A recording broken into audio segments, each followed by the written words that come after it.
വൃന്ദാവനത്തില് ഒരു ഗോപിക ഇങ്ങനെ കേമായിട്ട് വെണ്ണ കളഞ്ഞുകൊണ്ടിരിക്കുക. തൈര് കടയണു വെണ്ണ എടുക്കാൻ വേണ്ടിയിട്ട്. അവളുടെ ശ്രദ്ധ വേറെ എവിടെയുമാണ്. കണ്ണന്റെ പൊന്നുപാദസ്ഥലങ്ങളുടെ ശബ്ദം കേൾക്കുന്നുണ്ടോ? ആ പൊന്നോടക്കുള്ളിന്റെ ശബ്ദം കേൾക്കുന്നുണ്ടോ? അവളുടെ കണ്ണ് നിറയാൻ തുടങ്ങി. കണ്ണനെ കാണാണ്ടായപ്പോ അടുത്ത ഭവനത്തിലേക്ക് വിളിച്ചു ചോദിച്ചു, അവിടേക്ക് കണ്ണൻ വന്നോ? ഇല്ല. എന്താ കാരണം എന്നല്ലേ? തലേ ദിവസം ആ ഗോപികമാരെല്ലാവരും കൂടി യശോദമ്മയുടെ അടുത്ത് പോയപ്പോ അവൾ പറഞ്ഞു, കണ്ണനെ കൊണ്ടുള്ള ശല്യം സഹിക്കണില്ല കേട്ടോ, എന്നും വെണ്ണയും മോരും പാലും ഒക്കെ കട്ട് കുടിക്കുക കണ്ണെന്ന്. അമ്മ ചോദിച്ചു, എന്തിനാ കണ്ണ എങ്ങനെ ചീത്ത കേൾപ്പിക്കണേ? നിനക്ക് അടങ്ങിയിരുന്നൂടെ? കണ്ണൻ തീരുമാനിച്ചു നാളെ മുതൽ പോണില്ലാന്ന്. അവര് വെണ്ണയും തൈരും മോരും പാലും ഒക്കെ ഉണ്ടാക്കണത് വിൽക്കാൻ മാത്രല്ല, അവരുടെ കണ്ണനെ കട്ടുകുടിക്കാൻ കൂടി വേണ്ടിയിട്ടാണ്.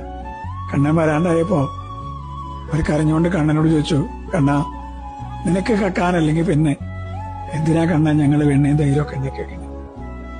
ആ ഗോപികയോട് കണ്ണൻ പറഞ്ഞു, ഞാൻ മോഷ്ടിച്ചു എന്നൊക്കെ പറയുമ്പോഴേ എനിക്ക് വല്ലാണ്ട് വിഷമാവുക. കാരണം നിങ്ങൾ എന്റെ സ്വന്തം ആൾക്കാരാണെന്നാ എന്റെ വിചാരം.